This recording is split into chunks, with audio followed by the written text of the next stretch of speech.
चलिए फटाफट खबरों के बाद भारत की बात में आगे बढ़ेंगे। तुर्की को भूकंप से ऐसा झटका लगा कि अभी संभलने में लंबा समय लगेगा। तुर्की का दर्द देश और दुनिया के सामने लाने के लिए एबीपी न्यूज की टीम तुर्की में मौजूद है। एबीपी न्यूज तुर्की पहुंचने वाला देश का पहला न्यूज चैनल है। हम तुर्की की हर तस्वीर सबसे पहले आप तक पहुंचा रहे हैं। भूकंप के केंद्र वाले प्रांत से प्रणय उपाध्याय की ये रिपोर्ट देखिए। बर्बादी का मंजर, शहर शहर खंडहर, मैं उसकी तस्वीर आपको दिखाना चाहता हूं। मैं तुर्की के पजासिक शहर के अंदर हूं और ये शहर लगभग भुतहा शहर हो चुका है। इस तरीके की खंडहर इमारतें जरूर हैं यहाँ पर, जिंदगी का कोई निशान नहीं देखने को मिलता है। अधिकतर लोग यहाँ से इन मकानों को, इन जर्जर घरों को छोड़कर जा चुके हैं। खासतौर पर जो लोग बचे भी हुए हैं वो बाहर सड़कों पर टेंट के अंदर रह रहे हैं। मैं वो भी आपको दिखाऊंगा। लेकिन आप देखें कि किस तरीके से ये पूरी इमारत जो है वो भरभरा कर नीचे आ गई। ये बहुत सारे सवाल खड़े करती है। सवाल इसलिए भी खड़े करती है शोभना, क्योंकि सिस्मिक जोन 5 में इस पूरे इलाके के अंदर जो कहा जाए कि भूकंप के लिहाज से ये सक्रिय इलाका है। यहां पर भूकंप आते रहे हैं, पहले भी आते रहे हैं। खराब कंस्ट्रक्शन का ये जरूर नमूना कहा जा सकता है। और इस इमारत के अंदर जो मेरे पीछे आप देख रही हैं ना, इस इमारत के अंदर कई लोगों का घर था, कई लोगों के अरमानों से बसाए हुए आशियाने थे यहां पर। लेकिन अब यहां पर मकान कहां है, घर कहां है, आशियाना कहां है, खंडहर कहां है, ये ढूंढना मुश्किल हो गया है। यहां केवल मलबा नजर आ रहा है। तो आपने ये रिपोर्ट देखी, आशियाने मलबे में तब्दील हो चुके हैं। लेकिन कुछ ऐसी भी इमारतें हैं जो गिरी तो नहीं, लेकिन अब किसी काम की भी नहीं रही। इन इमारतों को भी जल्द गिराने का काम शुरू किया जाएगा। आप ये देखें कि किस तरीके से जो इमारतें बच भी गई हैं वो भी इस समय ऐसी स्थिति के अंदर हैं कि अब उनके अंदर कोई नहीं रह सकता। और अगर ये मकान, इसमें अगर कोई लौटना भी चाहेगा तो पहले ये पूरी इमारत जो है वो गिराई जाएगी, यहां पर नई इमारत कंस्ट्रक्ट होगी और उसके बाद ही कोई इसके अंदर रह सकता है, क्योंकि इसको रिपेयर भी नहीं किया जा सकता। जैसे कहा जाता है अंग्रेजी में बियॉन्ड रिपेयर डैमेज, ये इस कदर डैमेज हो चुकी है। इसके अंदर करीब 10 लोगों की मौत हुई और मलबा जिस कदर यहां पर गिरा है, इसमें राहत और बचाव का काम करना मुश्किल है। यानी हो सकता है कि कुछ लोग अभी भी इसके अंदर दबे ही हों, उनकी बॉडीज को भी यहां से नहीं निकाला जा सका। ये बहुत दर्द का मंजर है। ये वाकई में दिल दहला देने वाली चीज है और शायद हम उस दर्द को केवल बयां कर पा रहे हैं, लेकिन जिस दर्द को ये लोग जी रहे हैं, जिस तरीके के दर्द के साथ ये लोग यहां पर जिंदगी अपनी बसर कर रहे हैं, और इस जिंदगी की भी तस्वीर मैं आपको दिखाना चाहूंगा कि आप अपने घर को टूटते हुए देखने के बाद उसी इलाके के अंदर अगर आप रह रहे हो, आपको सड़कों पर जिंदगी बसर करनी पड़ती हो, आपको अपना अरमानों से बसाया हुआ घर जो है वो इस तरीके से मलबे की तरह तब्दील होता हुआ सामने नजर आए, और उसके बाद आप सड़कों पर उस तरीके से रहें जैसे कि शायद सड़कों पर बेघर लोग रहते हैं, तो ये निश्चित रूप से उन लोगों के लिए बहुत बड़ा दर्द है। ये मेरे सामने आप देख रही हैं ना, ये इस तरीके से यहाँ पर फिलहाल टेम्परेरी शेल्टर बनाया जा रहा है, क्योंकि कुछ और लोग जो हैं उनको यहाँ पर रखने के लिए ज़रूरत महसूस की जा रही है, और इस तरीके से सरियों से फिलहाल यहाँ पर टेम्परेरी शेड जो है वो बनाया जा रहा है। तुर्की में आए भूकंप में हजारों हजार घर पूरी तरह तबाह हो गए, तो वहीं कई इमारतों को कुछ भी नुकसान नहीं पहुंचा। क्या खास है इन इमारतों में और भारत को क्या सीखने की जरूरत है, बता रहे हैं प्रणय उपाध्याय। तुर्की में करीब 24 साल पहले भूकंप आया था और उसके बाद से यहाँ पे बिल्डिंग बायलॉज काफी सख्त किए गए थे। यहाँ पर बाकायदा भूकंप टैक्स वसूल किया जाता है, उसको लेकर भी सवाल है। और इंश्योरेंस यहाँ पर मकान का करवाना बहुत जरूरी होता है, क्योंकि तभी व्यक्ति को बिजली और पानी का कनेक्शन मिल पाता है। लेकिन उसके बावजूद सड़क के इस पार एक इमारत की स्थिति ये है, यहाँ पे इस तरीके की दुर्गति हुई। वहीं दूसरी तरफ आपको मैं एक दूसरी इमारत दिखाना चाहूंगा जो अभी भी लगभग इंटैक्ट खड़ी हुई है। ये ऐसी इमारत है जिस इमारत के अंदर इसके शीशे भी नहीं टूटे हैं। यानी एक अच्छा कंस्ट्रक्शन अगर रहता है, ऐसा कंस्ट्रक्शन जो कि अर्थक्वेक रेजिस्टेंट होता है, यानी एक ऐसी इमारत जो अर्थक्वेक के इतने तगड़े झटकों को भी सहन कर सके, तो निश्चित रूप से वो कई जिंदगियां बचा सकती है, कई लोगों के घर बच सकते हैं। तो इस तरीके की तस्वीर भी बहुत महत्वपूर्ण हो जाती है। और ये दोनों का कंपैरिजन आप देख सकते हैं कि महज सड़क के इस पार और उस पार की ये जो तस्वीर है, ये एक तरीके से कंपैरिजन करने के लिए एक बहुत तगड़ा नमूना, एक तगड़ा उदाहरण कहा जा सकता है। ये मकान जिसका कंस्ट्रक्शन शायद बेहद खराब क्वालिटी का रहा होगा, वो मलबे का ढेर बन चुका है जिसने 10 जिंदगियों को यहां लील लिया। वहीं दूसरी तरफ ये एक मकान है जहां फिलहाल दहशत के कारण भले ही लोग इसको छोड़ के गए हों, लेकिन अभी भी यह स्थिति के अंदर देखा जा सकता है जहां पर कि उसके शीशे तक इंटैक्ट हैं, यानी उसके शीशे भी नहीं टूटे हैं। और यह बताता है कि इस मकान का कंस्ट्रक्शन में क्वालिटी के अंदर शायद बेहतर चीजों का इस्तेमाल किया गया होगा, और जो जिंदगियों को, कई जानों को बचा सकता है। जिन लोगों के आशियाने उजड़ गए हैं वो वहीं सामने टेंट लगाकर रहने के लिए मजबूर हैं। भूकंप तबाही मचाकर गुजर चुका है, लेकिन अब मौसम इम्तिहान ले रहा है। केवल मलबे से निकालकर जो कुछ सामान लोग ला सकते हैं, उस सामानों को लाने के बाद में यहाँ पर लोग अपना जो है टेंट में रह रहे हैं, कोई गाड़ियों में रह रहा है, गाड़ी के अंदर घर का सामान इस तरीके से ठूस कर भरा गया है।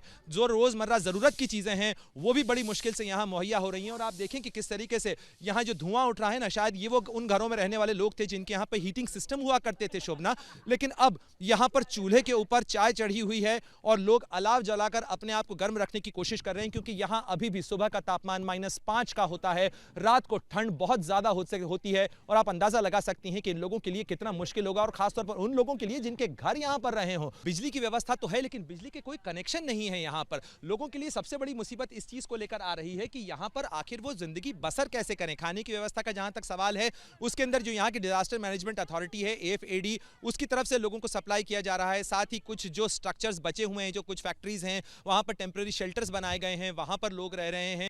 लेकिन आप देखिए क्या करें, आप इस तरीके से अगर उसका घर जो है वो महज एक टेबल के ऊपर सिमट जाए और उसके अंदर उसकी उम्र का पड़ाव भी ऐसा हो कि वो बूढ़ा व्यक्ति जो है वो आखिर क्या करे। तो भारत की बात में आगे बढ़ेंगे। तुर्की में तबाही की गवाही हम आपको लगातार दिखा रहे हैं। दूर दराज के इलाकों में भी अब राहत बचाव का काम तेज किया जा चुका है। तुर्की से प्रणय उपाध्याय ने हमें एक रिपोर्ट भेजी है, वो आप देखिए। युद्ध स्तर के ऊपर यहाँ पर इस समय रेस्क्यू ऑपरेशंस जो हैं वो जरूर चल रहे हैं। यहाँ पर रेस्क्यू ऑपरेशंस चल रहे हैं ताकि इस मलबे को भी हटाया जा सके, ताकि अगर कोई जिंदगी वहाँ पर फंसी हो तो उसे बचाया जा सके। और साथ ही इस तरीके से जो रेस्क्यू ऑपरेशंस हैं, आप देखिए कि यहाँ पर सिसकियों की आवाज़ के साथ साथ केवल जो नज़र आता है, जो दिखाई देता है और जो सुनाई दे रहा है, वो इन हैवी मशीनरी की आवाज़ है। यहाँ पर खासतौर पर इस तरीके की बड़ी क्रेन्स के जरिए जो है स्लैब्स को उठाया जा रहा है, उन्हें यहाँ से हटाया जा रहा है। जो रेस्क्यू वर्कर्स हैं वो ज़रा सी भी कोशिश करते हैं कि अगर कोई जिंदगी का निशान हो तो उसे ढूंढा जा सके। साथ ही जो रेस्क्यू टीम्स हैं वो इंटीरियर इलाकों के अंदर पहुंचने की कोशिश कर रहे हैं। NDRF की जो टीम है, 2 टीमें थी, उन्हें नूरदागी के इलाके के अंदर डिप्लॉय किया गया, तमाम इमारतों के अंदर। और हमने खुद देखा ग्राउंड जीरो के ऊपर कि किस तरीके से जो भारतीय NDRF की टीम के डॉग स्क्वाड हैं, उनकी मदद लेने के लिए तमाम जो दूसरी टीमें हैं वो भी आ रही हैं, जो दूसरे रेस्क्यूअर्स हैं वो आ रहे हैं। और जो डॉग स्क्वाड के जो 4 डॉग्स आए हैं, इसके अंदर पहली बार किसी इंटरनेशनल ऑपरेशन के अंदर डॉग स्क्वाड को भी हिस्सा बनाया गया है, तो वो लोग भी आए हैं। इस समय की बड़ी खबर आपको बता दें, दिल्ली से बड़ी खबर। दिल्ली में मेयर के चुनाव को लेकर ये बड़ी खबर यह है कि दिल्ली सरकार ने मेयर चुनाव को लेकर फिर से उपराज्यपाल को प्रस्ताव भेजा है। 13 या 14 फरवरी को चुनाव कराने का सुझाव भेजा गया है, लेकिन LG के सूत्रों ने प्रस्ताव मिलने से इनकार किया है। मामला अभी सुप्रीम कोर्ट में विचाराधीन है। और अब वक्त हो गया है स्पेशल सेगमेंट का। पाकिस्तान में तेल खत्म, खेल खत्म। जी हां, भारत की बात के इस स्पेशल सेगमेंट में आज बात करेंगे पाकिस्तान की। IMF की कड़ी शर्तों ने पाकिस्तान को बर्बादी के कगार पर पहुंचा दिया है। पाकिस्तान के लिए इस वक्त आगे कुआं और पीछे खाई है। पाकिस्तान को जिंदा रखने के लिए IMF कर्ज दे रहा था, लेकिन कर्ज की नई किश्त को लेकर पाकिस्तान के सामने शर्त रख दी गई है। पाकिस्तान शर्तों में ढील चाह रहा है, लेकिन IMF के अधिकारी पाकिस्तान पर भरोसा नहीं कर रहे। आज रात तक पाकिस्तान अगर शर्तें नहीं मानता तो फिर पाकिस्तान पूरी तरह बर्बाद हो जाएगा। पाकिस्तान की बर्बादी की फाइनल पिक्चर पर पेश है आज की ये स्पेशल रिपोर्ट। घर पर खाने को कुछ नहीं है, ना घी चीनी आटा कुछ नहीं है।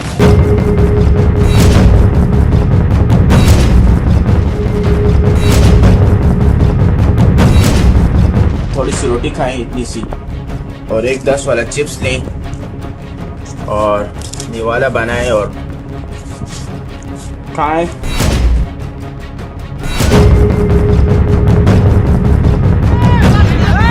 चूल्हे नहीं जलते, गैस नहीं आती, आटा नहीं मिलता, क्या करें। हमें हमारे सियासतदानों ने मार दिया हुआ है, हमारे निजाम ने हमें मार दिया हुआ है।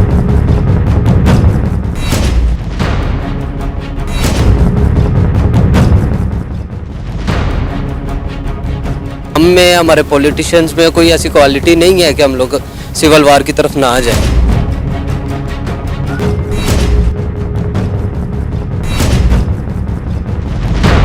पाकिस्तानी अवाम के अलावा कोई माई का लाल, कोई कंट्री जो बोलती है कि हम सुपर पावर हैं, बगैर बिजली,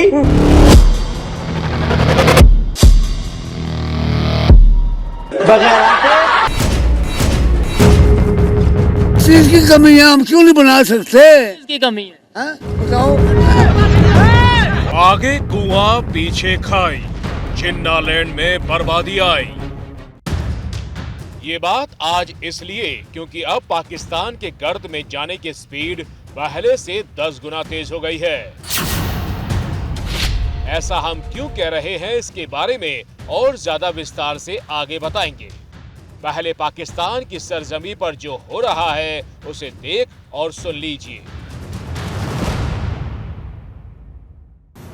हम हैं ही भूखे, हम खुद ले रहे हैं, हम एड्स लेते हैं। हमें तो भाना चाहिए अर्थक्वेक है इस मुल्क में, सैलाब है इस मुल्क में। हम तो चाहते हैं कोई आफत आए, वो ब्लेसिंग इन डिस्गाइज। हम कहते हैं कि कोई आफत आए तो जो दवार होती थी ना, टूटा हुआ, जिसको हम टोटा कहते हैं, जो कबूतरों को, परिंदों को डालते थे, अब हम लोग वो खाने पे मजबूर हो गए हैं। इन्होंने ये हालात कर दिए। लेने के लिए सबसे पहले लाइन में लगे होते हैं कि हमें, जैसे पीछे सैलाब आया था पाकिस्तान में, तो हर कंट्री ने सपोर्ट किया था। जो सिचुएशन से दुश्मन की जरूरत है ही नहीं, इंडिया को ब्लेम करने की जरूरत है ही नहीं, मोदी को ब्लेम करने की जरूरत है ही नहीं। हमें हमारे सियासतदानों ने मार दिया हुआ है, हमारे निजाम ने हमें मार दिया हुआ है। पाकिस्तान की आवाम को अपने हुक्मरान पर भरोसा नहीं रह गया है और पाकिस्तान के हुक्मरान कटोरा लेकर घूम रहे हैं।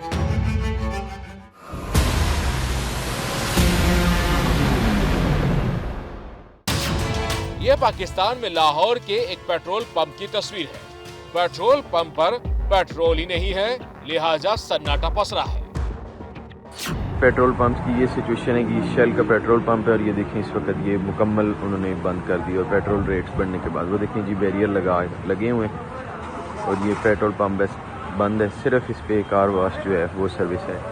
फिर नए रेट्स के बाद उन्होंने पेट्रोल पंप ही बंद कर दिया। अब समझ नहीं आ रही शुक्रिया किसका जाता है।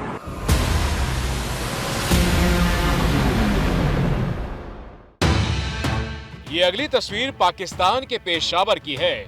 देखिए कैसे पेट्रोल के लिए पंप पर लोगों की भीड़ लगी है, लेकिन पेट्रोल खत्म है, लिहाजा लोग मुंह लटकाए लौट रहे हैं।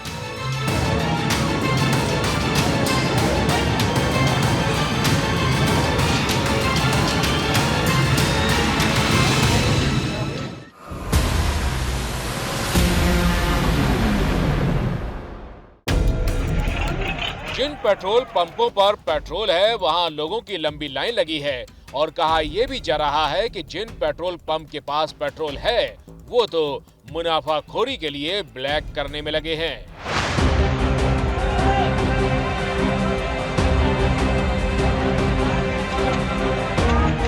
पाकिस्तानी चैनलों की जो सबसे ताजा रिपोर्ट है उसके मुताबिक ज्यादातर शहरों में पेट्रोल पंप बंद हो चुके हैं। जहां मिल रहा है तेल वहां रेट 300 रुपए प्रति लीटर तक पहुंच गया है।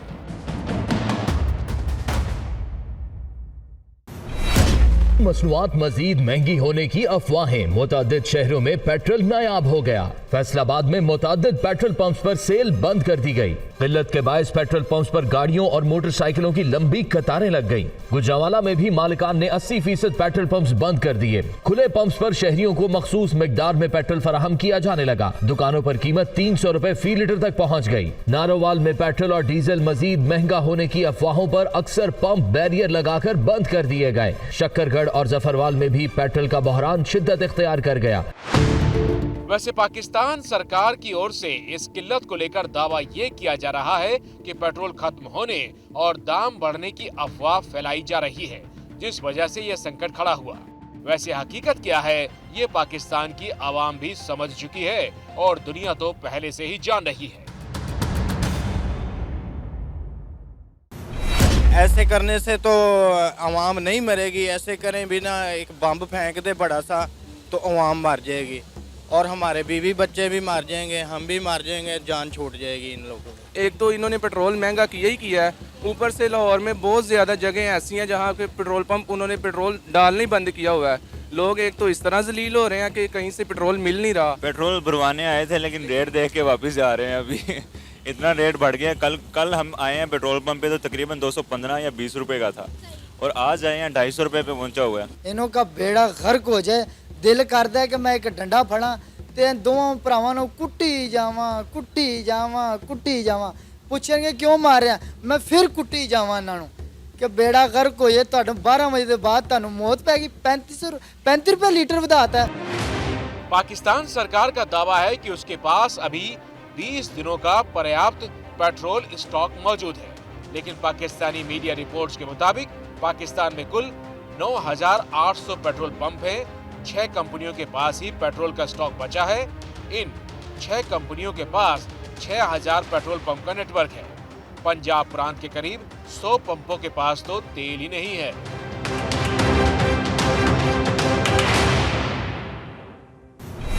पंजाब भर की तरह इस वक्त गुजरांवाला में भी जो है पेट्रोल की शॉर्टेज है। हमने शहर के बेशतर पेट्रोल पंप विजिट किए तो शहर के 75% पेट्रोल पंप पे जो है तेल मुकम्मल तौर पर ख़त्म हो चुका है। सिर्फ 35% पेट्रोल पंप पे जो है पेट्रोल दस्तयाब है। वहाँ पर भी जो है गाड़ियों और मोटरसाइकिलों की लंबी कतारें लगी हैं और पेट्रोल पंप मालकान की जानब से जो है मोटरसाइकिल सवारों को 1 लीटर जबकि गाड़ियों को 1500 से 2000 रुपये का जो है तेल फरोख्त किया जा रहा है।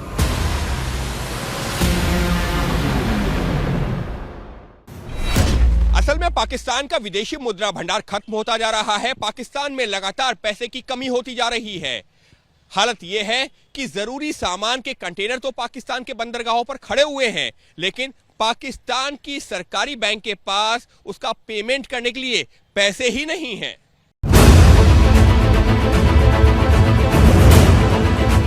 आज की तारीख में ये उस मुल्क का मुकद्दर बन गया है जिसके लिए 1947 में जिन्ना ने लहू की लकीरें खींची थी,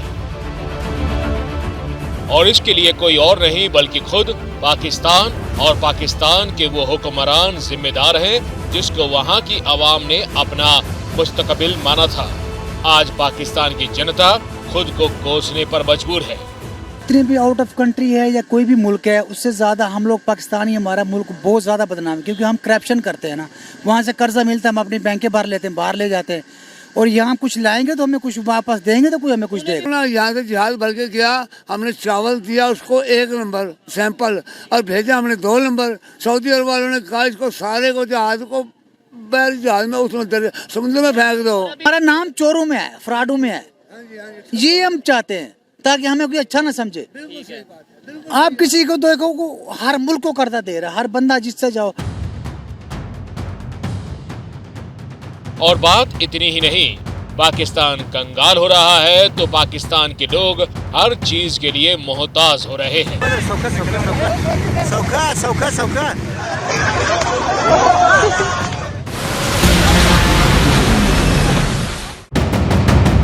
पिछले दिनों ही पाकिस्तान के कई शहरों से ये रिपोर्ट आई कि मरने के बाद भी लोगों को कब्र नसीब नहीं हो रही क्योंकि मुल्क की कब्र खुद ही खुद गई है। कब्र पुख्ता करने आए थे, ये लोग 40,000 से 50,000 तक डिमांड कर रहे पैसों के। कफन दफन की अगर बात की जाए, कब्र की पुख्तगी की बात की जाए तो सब चीजें जो है गरीब आदमी की पहुंच से दूर होते जा रहे हैं। गोरकन खुद भी महंगाई से तंग हैं। कब्र की तैयारी पर पहले 2 से 3 हजार खर्च आता था, अब ये बढ़कर 7 से 8 हजार हो चुका है। कंगाल पाकिस्तान में जितना महंगा जीना हो चुका है उतना महंगा ही मरना भी है। पाकिस्तान में महंगाई का मीटर बताता है 47 साल का रिकॉर्ड टूट चुका है। महंगाई दर 28% के पार पहुंच चुकी है। $1 की कीमत आज पाकिस्तानी 272 रुपए है। पेट्रोल 300 रुपए लीटर बिक रहा है। एक नान की कीमत है 30 रुपए। समोसा 40 रुपए का मिल रहा है। बम जो गिरा दिया पेट्रोल का भी 35 रुपए उन्होंने बढ़ा दिया, उनको भी बढ़ाना चाहिए था। अभी ये लोग मर रहे हैं, हमारे खाने के लिए आटा नहीं यार। एक ट्रक आती है उधर हमारे इलाके में, एक ट्रक के पीछे जलील होकर सारे लेन पे खड़े हो जाते हैं, हमको आटा नहीं मिलता। बुरा हाल है, लोगों के पास पैसे ही नहीं है, इतनी महंगाई हुई हुई है। गया था ये नहीं गया अतवार बाजार लगाने के लिए। अच्छा। सुबह 215 रुपए था पेट्रोल, वापसी आया तो 250 रुपए था, 3500 रुपए बढ़ गया। अच्छा, अभी 35 हो गया है। हाँ 3500 रुपए बढ़ गया। तो ज्यादा हम इसकी बेल पार करते हैं, फिर भी हमारा कदर नहीं होता है। मिर्ची 15 रुपए किलो जा रही है, इधर तो 15 रुपए किलो मजदूर नहीं लेता है हमारे से, फिर भी हम पीछे हारी खुदकुशी नहीं करेंगे और क्या करेंगे। 140 रुपये आटा खरीदा मैंने पिछले दिनों। अच्छा, जो रोज़ का कमाने वाला उनका क्या हाल होगा?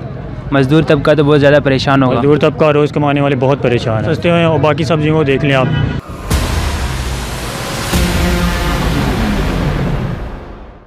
और बात इतने की नहीं है। आईएमएफ की शर्तों पर पाकिस्तान के बढ़ने का मतलब है महंगाई का पहाड़ टूटना। आईएमएफ की जो शर्तें हैं उनमें से एक शर्त है पाकिस्तान बिजली के बिल में 50% का इजाफा करे, लेकिन पाकिस्तान इसके लिए नानुकुर कर रहा है।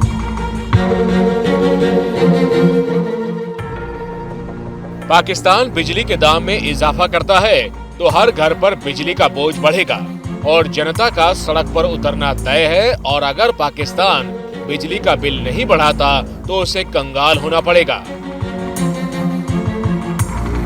पाकिस्तान के भाइयों बहनों, एक मुआहदा आईएमएफ के साथ इमरान खान भी करके गया।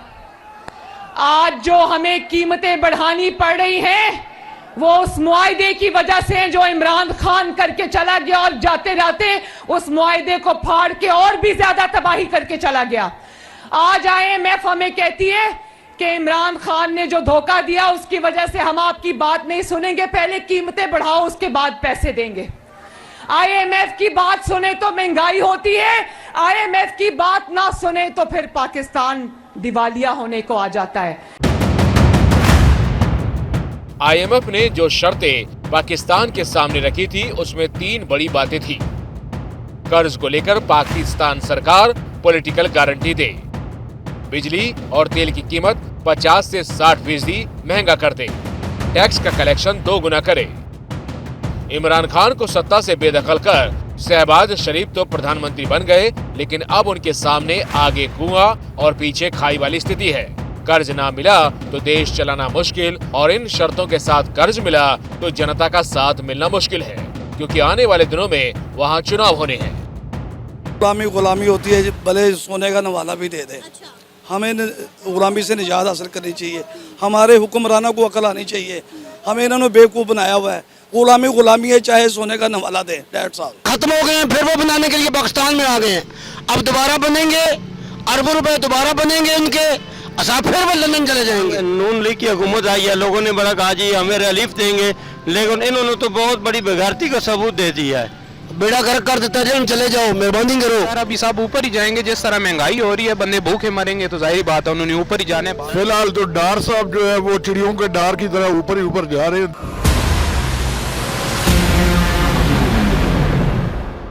कर्ज के लिए आईएमएफ की शर्तों पर आगे बढ़ने का मतलब है करीब 2 करोड़ पाकिस्तानियों की नौकरी जाएगी। ईंधन और बिजली के दाम तेजी से बढ़ेंगे। महंगाई दर जो अभी 25 से 30% के बीच है वो 55% तक पहुंच सकती है। नतीजा महंगाई और अपराध दोनों के बढ़ने का खतरा है। दिन महंगाई बढ़ती जा रही है। पहली तारीख का नोटिफिकेशन निकला था कि 310 रुपए पेट्रोल हो जाएगा और 30 रुपए का नान कर दिया गया है ना। आटा देखें, ब्लैक में भी नहीं मिल रहा है, जो मिल रहा है आटा वो भी इतना महंगा मिल रहा है। महंगाई जो इतनी बढ़ गई है, क्या करे, एक कमाने वाला बच्चों को पढ़ाए या घर का खर्चा उठाए या मकान का किराया दे, क्या करे, इतनी महंगाई हो गई है। बस इसके खिलाफ हम निकले हैं। आटा जो है वो नहीं मिल रहा है। या कहीं भी रोड रास्तों पे जाएं, अगर किसी के तरफ गलती से देख लें तो वो बंदा हाथ फैला देता है। इस कदर महंगाई और इस कदर मोहताजी, इस कदर बेबसी हो गई है। इस हुकूमत को अल्लाह ही समझे और अल्लाह ताला इससे हमारी जान छुड़ाए और एक इंसान को जीने का हक मिले। पाकिस्तान की इकोनॉमी 24वें पायदान से 47वें पायदान पर पहुंच चुकी है। विदेशी मुद्रा भंडार महज 2 हफ्ते का रह गया है। 90% जीडीपी कर्ज के दलदल में है।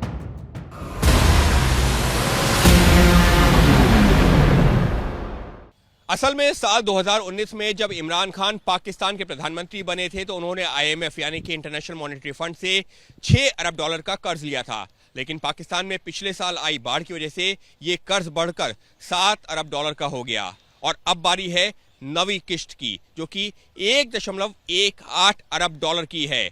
और इसी नवी किश्त को लेकर के पाकिस्तान की सरकार के सामने आगे कुआं पीछे खाई जैसी स्थिति बन गई है। जैसे ही घड़ी का काटा दोपहर 2:30 पे आए, बबीता जी का दिल सास बहू साजिश के लिए मचल जाए। और ये है इनकी बहू, पूरे दिन ऑफिस की टेंशन हो जाए गॉन जब ये करें अपना फेवरेट शो फ्री टाइम पे ऑन। इनकी तरह आप भी देखिए अपना फेवरेट शो अपने टाइम पर और डाउनलोड कीजिए एबीपी लाइव ऐप अपने स्मार्ट टीवी पर।